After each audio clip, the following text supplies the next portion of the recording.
A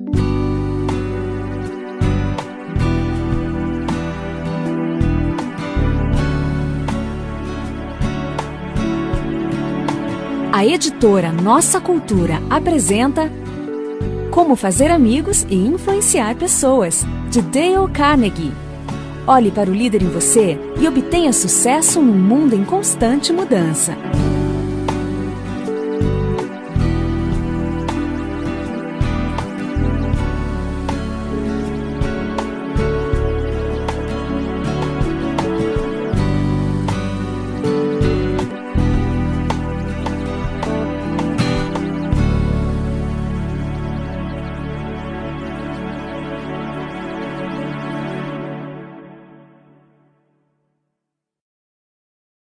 Prefácio. Como Fazer Amigos e Influenciar Pessoas foi publicado pela primeira vez em 1937, em uma edição de apenas 5.000 cópias. Nem Dale Carnegie, nem os editores, Simon e Schuster, anteciparam mais do que esta venda modesta. Para o seu espanto, o livro se tornou uma sensação da noite para o dia, e uma edição após outra foi publicada para satisfazer a demanda pública. Como Fazer Amigos e Influenciar Pessoas tomou o seu lugar na história da publicação como um dos best-sellers internacionais de todos os tempos. Ele tocou um nervo e preencheu uma necessidade humana. Foi mais do que um fenômeno caprichoso dos dias após a Grande Depressão, conforme evidenciado pelas suas vendas contínuas e ininterruptas até os anos 80, quase meio século mais tarde. Dale Carnegie costumava dizer que era mais fácil fazer $1 milhão do que inserir uma frase na língua inglesa. Como Fazer Amigos e Influenciar Pessoas se tornou essa frase, citada, parafraseada, parodiada, usada em inúmeros contextos, de caricaturas políticas a romances. O livro em si já foi traduzido para quase todas as línguas escritas conhecidas. Cada geração descobriu uma nova faceta e a achou relevante. O que nos leva a uma pergunta lógica. Por que revisar um livro que provou e continua a provar o seu chamariz vigoroso e universal? Por que mexer com o sucesso? Para responder a estas perguntas, é importante saber que o próprio Dale Carnegie foi um revisor incansável de seu trabalho durante toda a sua vida. Como Fazer Amigos e Influenciar Pessoas foi escrito para ser usado como um livro acadêmico em seus cursos sobre discursar eficientemente e relações humanas, e é usado nestes cursos ainda hoje. Até a sua morte em 1955, ele aprimorava e revisava o próprio curso continuamente, para que pudesse ser aplicado à evolução das necessidades de um público sempre em crescimento. Nenhum outro foi tão sensível às correntes de mudança da vida moderna quanto Dale Carnegie. Ele sempre melhorava e aprimorava os seus métodos de ensino. Atualizou o seu livro sobre discursar eficientemente várias vezes. Se tivesse vivido mais, ele mesmo teria revisado Como Fazer Amigos e Influenciar Pessoas para melhor refletir as mudanças no mundo, desde os anos 30. Muitos dos nomes de pessoas famosas no livro, bem conhecidas na época de sua primeira publicação, não serão mais reconhecidos por muitos dos leitores ou ouvintes de hoje. Certos exemplos e frases parecem incomuns e antiquados em nosso clima social, como aqueles encontrados em um romance vitoriano.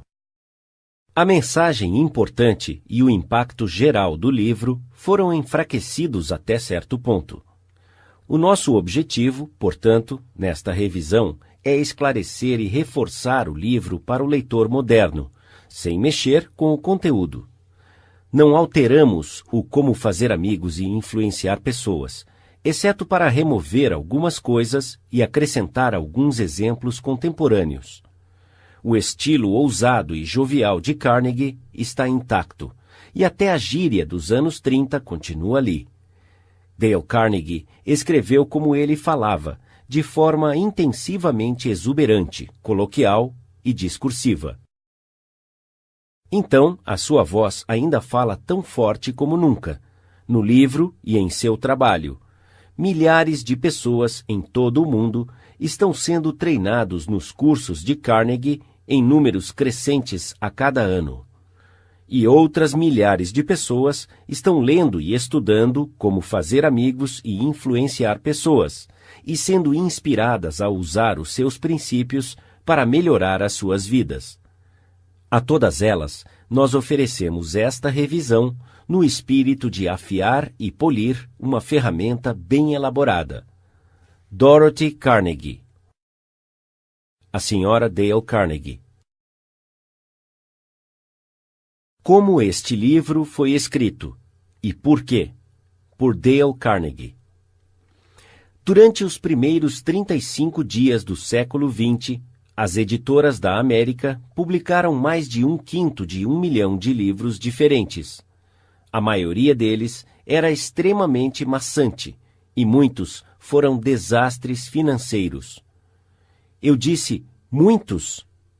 O presidente de uma das maiores editoras do mundo confessou a mim que a sua empresa, após 75 anos de experiência em publicação, ainda perdia dinheiro em 7 de cada 8 livros que publicava.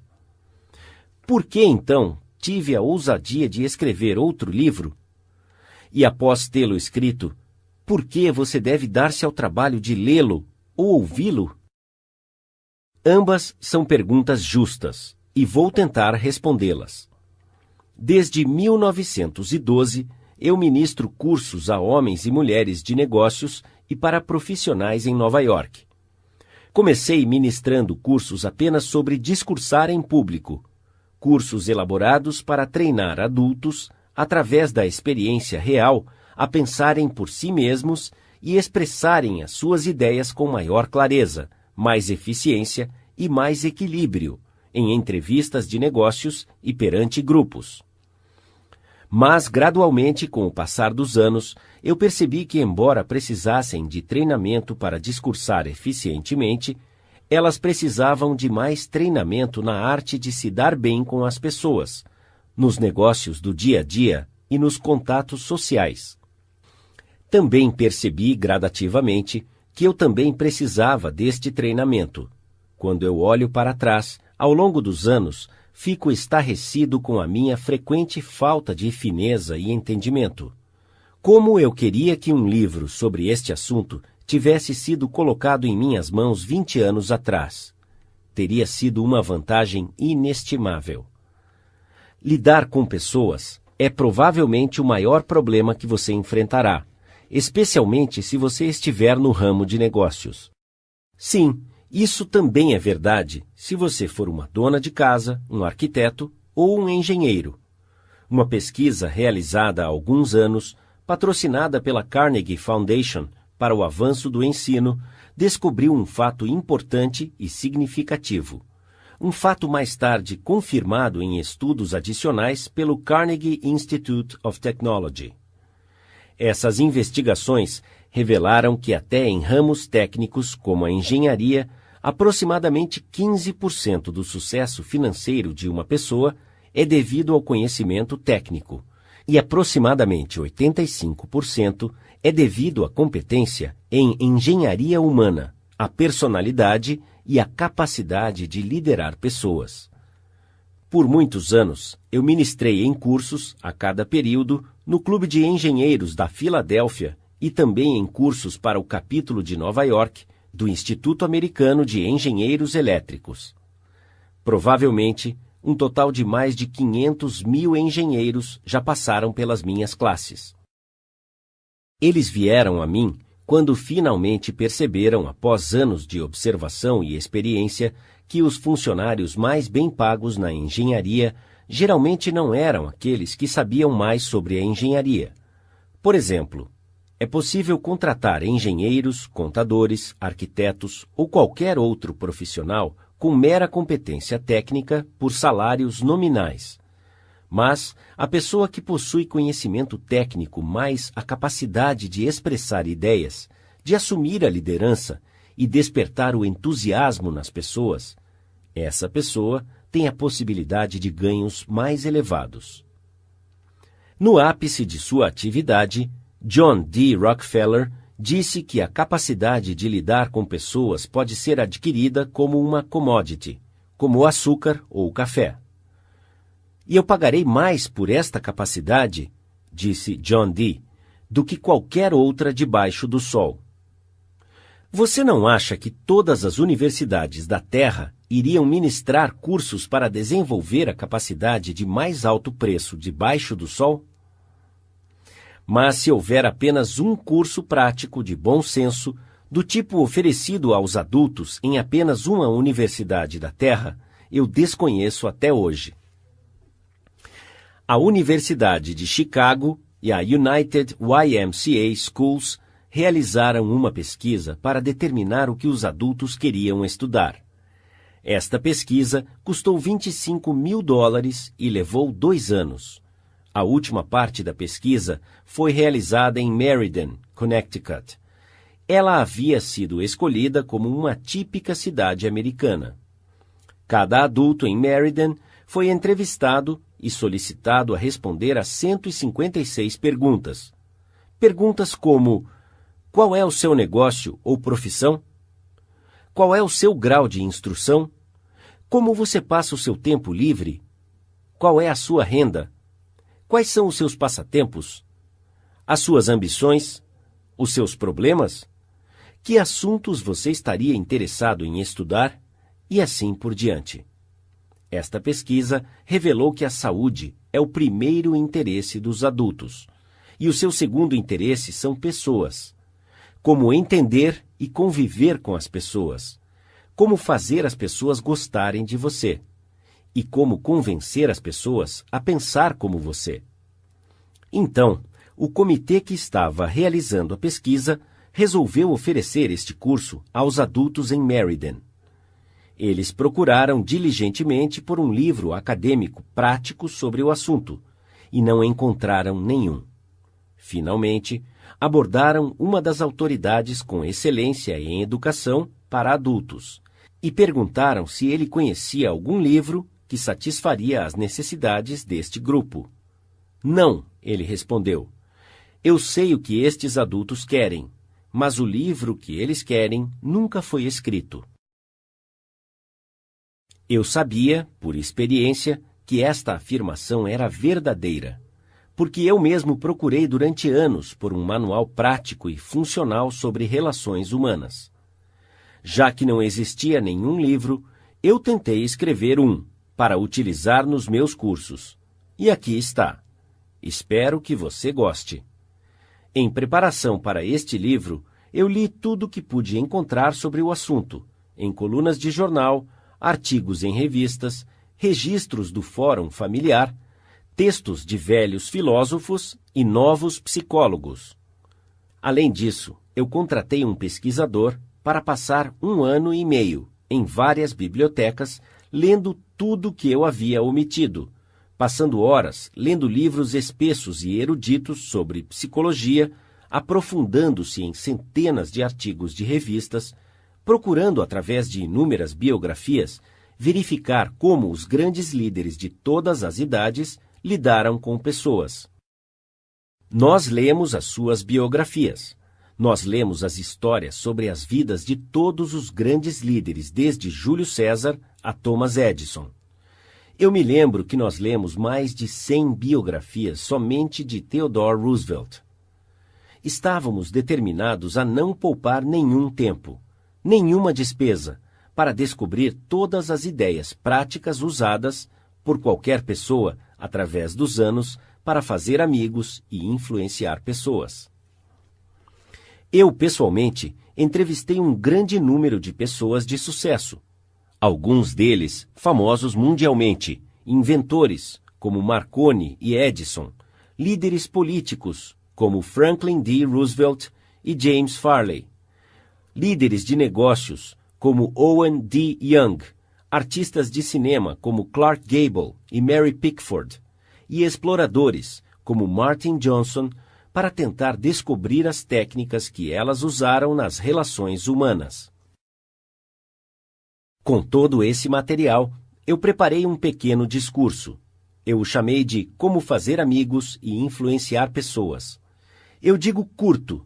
No início era curto, mas logo se expandiu para uma palestra que consumiu 1h30.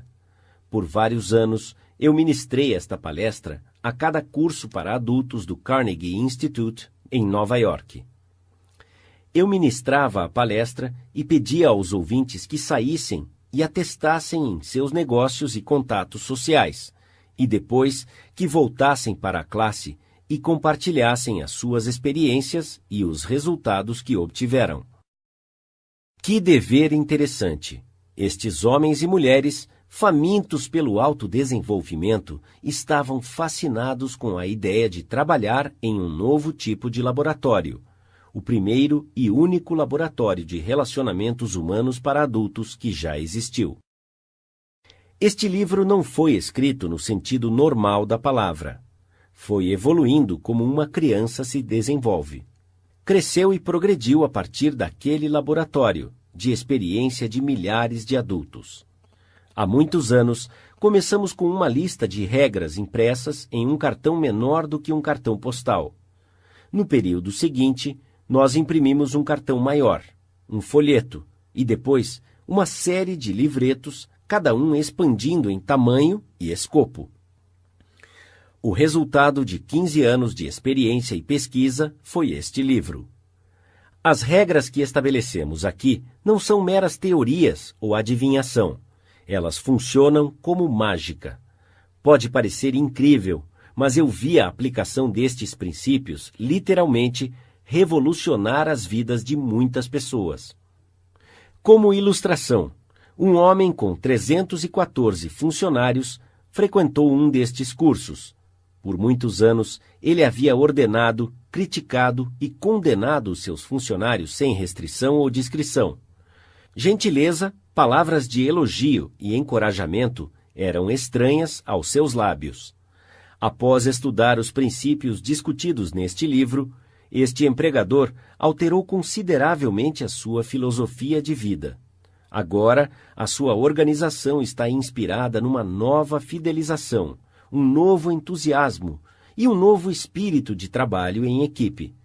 314 inimigos haviam se transformado em 314 amigos. Como ele disse em um discurso na frente da classe, quando eu caminhava em meu estabelecimento, ninguém me cumprimentava. Na verdade, os meus funcionários desviavam o olhar quando viam que me aproximava. Mas agora eles são todos meus amigos e até o porteiro me chama pelo meu primeiro nome. Este empregador obteve lucros maiores, mais lazer e, o que é infinitamente mais importante, ele encontrou muito mais felicidade em seus negócios e em seu lar. Inúmeros vendedores aumentaram as suas vendas consideravelmente mediante o uso destes princípios. Muitos abriram novas contas que anteriormente haviam solicitado em vão. Executivos receberam mais autoridade, autonomia e um salário maior. Um executivo relatou um grande aumento de salário porque ele aplicou estas verdades. Outro, um executivo da Philadelphia Gas Works Company, foi notificado que seria rebaixado de posto aos 65 anos de idade por causa de sua agressividade e de sua incapacidade de liderar pessoas competentemente. Este treinamento não apenas o salvou de ser rebaixado, mas o promoveu com um salário maior. Em inúmeras ocasiões, os cônjuges, convidados ao banquete oferecido no final do curso, me contaram que os seus lares estavam mais felizes desde que as suas esposas ou os seus maridos iniciaram este treinamento. Muitas vezes, as pessoas ficam surpreendidas com os novos resultados que alcançam. Tudo parece mágica. Em alguns casos, em seu entusiasmo, eles me telefonaram em casa no domingo, porque não conseguiam esperar 48 horas para me contar sobre as suas realizações durante a sessão regular do curso. Um homem foi tão impactado pela palestra sobre estes princípios que ele ficou até altas horas da noite discutindo-os com outros membros da classe. Às 3 da manhã, os outros foram embora, mas ele foi tão despertado pela percepção de seus próprios erros, tão inspirado pela visão de um mundo novo e mais rico, abrindo as portas para ele, que não conseguiu dormir. Ele não conseguiu dormir naquela noite, ou no dia seguinte, ou na noite seguinte. Quem era ele? Um indivíduo ingênuo e sem treinamento, pronto a se entusiasmar com qualquer nova teoria que surgia? Não, completamente o oposto. Ele era um marchand muito sofisticado, um homem conhecido na cidade, que falava 3 idiomas fluentemente e que se havia graduado em 2 universidades europeias. Enquanto eu estava escrevendo este capítulo, recebi uma carta de um alemão da velha escola, um aristocrata cujos antepassados haviam servido por gerações como oficiais profissionais do exército sob os Hohenzollerns. A sua carta, escrita de um navio transatlântico a vapor, contava sobre a aplicação destes princípios e quase se erguia como um fervor religioso. Outro homem, um senhor de idade de Nova York, graduado em Harvard, um homem rico e proprietário de uma grande fábrica de tapetes, declarou que havia aprendido mais em 14 semanas de treinamento sobre a arte de influenciar pessoas do que havia aprendido nos seus 4 anos na universidade. É um absurdo? É engraçado? Fantástico! É claro, você tem o privilégio de desprezar esta afirmação com qualquer adjetivo que você quiser. Eu estou meramente relatando, sem comentários, uma declaração feita por um graduado de Harvard, conservador e eminentemente bem-sucedido, em um discurso público para aproximadamente 600 pessoas no Clube Yale de Nova York, na noite de quinta-feira, 23 de fevereiro de 1933. Comparado ao que deveríamos ser, disse o famoso professor William James de Harvard, estamos somente meio acordados. Estamos fazendo uso de apenas uma pequena parte de nossos recursos físicos e mentais. Ampliando esta afirmação, o ser humano, portanto, vive enclausurado dentro dos seus limites. Ele possui poderes de vários tipos que normalmente não usa. Poderes que você normalmente não usa. O objetivo central deste livro é ajudá-lo a descobrir, desenvolver e fazer o melhor proveito de todos estes ativos que estão dormentes e inutilizados. Educação, disse o Dr. John G. Hibben, ex-presidente da Universidade de Princeton, é a capacidade de enfrentar as situações da vida. Se após concluir os 3 primeiros capítulos deste livro, você não estiver um pouco mais equipado para enfrentar as situações da vida, então eu considerarei este livro como um desastre total para você. Porque o grande objetivo da educação, disse Herbert Spencer, não é conhecimento, mas ação. E este é um livro de ação. Dale Carnegie, 1936. 9 sugestões sobre como aproveitar melhor este livro. 1. Se você desejar tirar o maior proveito deste livro, há uma exigência indispensável, um ponto essencial, infinitamente mais importante do que qualquer regra ou técnica. A não ser que você tenha este requisito fundamental, 1000 regras sobre como estudar terão poucos resultados. E se você tiver este dote básico, então você obterá maravilhas sem ler quaisquer das sugestões sobre como tirar o maior proveito de um livro. Qual é este requisito mágico? Simplesmente o desejo profundo e ardente de aprender, uma determinação vigorosa para aumentar a sua capacidade de lidar com pessoas. Como você pode desenvolver tal compulsão? Lembrando-se constantemente sobre como estes princípios são importantes para você. Imagine como o seu domínio deles irá auxiliá-lo a ter uma vida mais rica, cheia, mais feliz e mais proveitosa. Diga a si mesmo várias vezes: a minha popularidade, a minha felicidade e o meu senso de valor dependem, e não pouco, na minha capacidade de lidar com as pessoas. 2. Ouça cada capítulo rapidamente pela primeira vez para que você tenha uma noção do texto. Provavelmente, você será tentado a correr para o próximo, mas não faça isso, a não ser que você esteja ouvindo meramente por lazer. Mas se você estiver ouvindo porque você quer aumentar a sua capacidade em relações humanas, então volte e ouça novamente cada capítulo, minuciosamente. Em longo prazo, isso significa que você poupará tempo e obterá melhores resultados. 3. Pare frequentemente em sua audição para meditar sobre o que está ouvindo. Pergunte a si mesmo sobre como e quando você pode aplicar cada sugestão. 4. Ouça com um bloco de papel, lápis ou caneta à mão.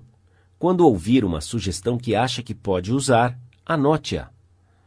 E se for uma sugestão de 4 estrelas, destaque-a com 4 asteriscos.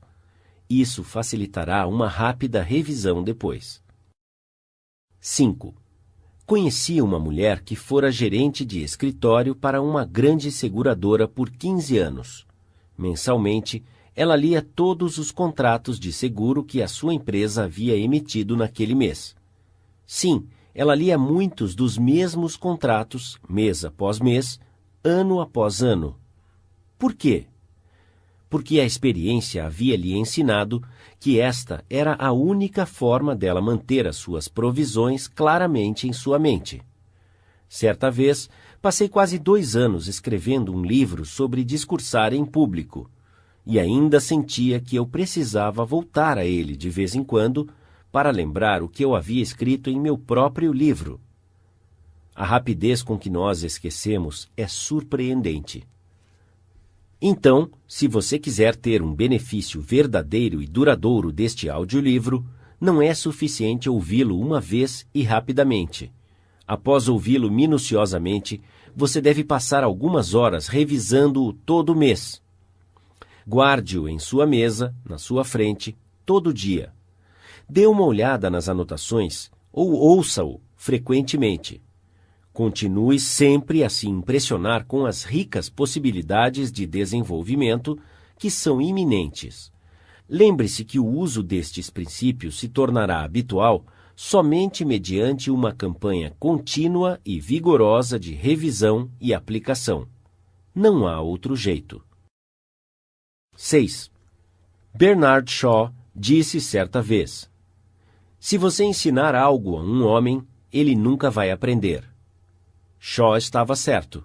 A aprendizagem é um processo ativo. Nós aprendemos fazendo. Então, se você deseja dominar os princípios que está estudando neste livro, faça algo a respeito. Aplique estas regras sempre que puder. Isso se você não esquecê-las rapidamente. Somente o conhecimento que você usa permanece em sua mente.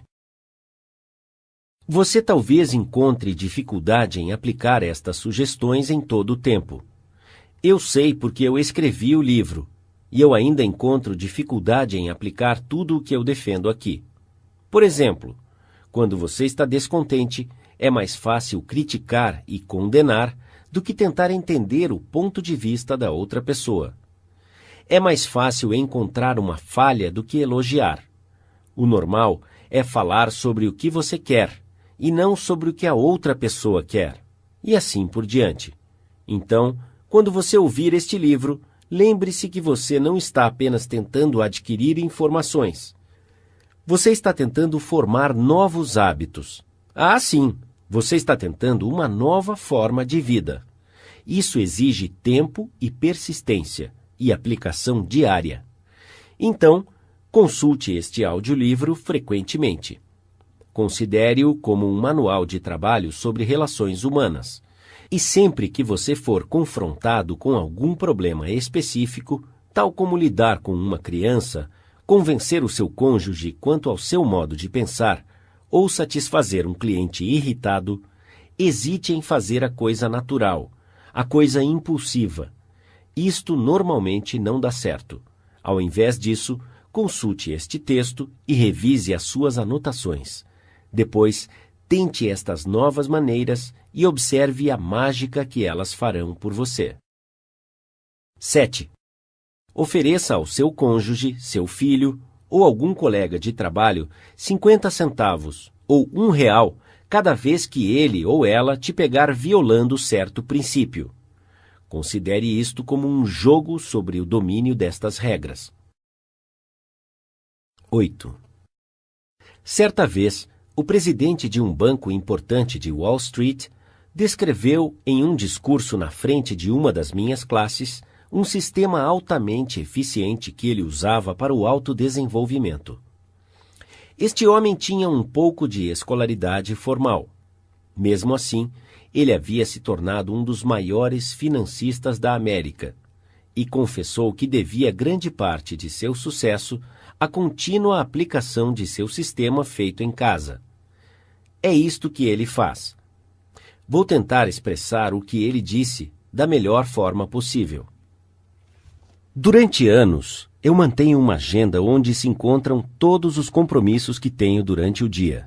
A minha família nunca fazia planos para mim nas noites de sábado, porque sabia que eu devotava uma parte da noite de sábado para o processo de iluminação, para a autoanálise, revisão e avaliação. Após o jantar, eu saía sozinho, abria a minha agenda e pensava sobre todas as entrevistas, discussões e reuniões que tive durante a semana. Eu me perguntava, que erros eu cometi desta vez? O que eu fiz certo? E de que forma eu poderia ter melhorado o meu desempenho? Que lições eu posso aprender com esta experiência? Geralmente, descobria que esta revisão semanal me deixava muito infeliz. Frequentemente, eu me surpreendia com as minhas próprias gafes.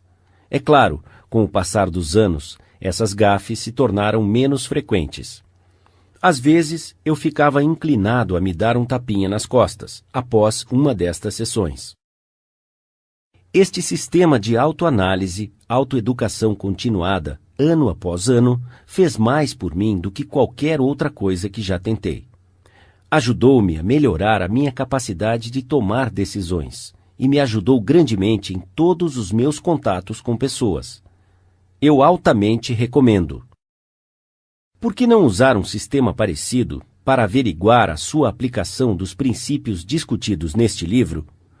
Se você assim fizer, você terá 2 resultados. Primeiro, você estará dedicado a um processo educacional que é intrigante e inestimável. Segundo, você descobrirá que a sua capacidade de encontrar e lidar com pessoas irá aumentar consideravelmente. 9. Você deverá manter um caderno no qual você deve registrar as suas vitórias na aplicação destes princípios. Seja específico, insira nomes, datas e resultados. Manter tal registro irá inspirá-lo a se esforçar cada vez mais. E estas anotações vão parecer fascinantes quando você consultá-las em alguma noite daqui a alguns anos.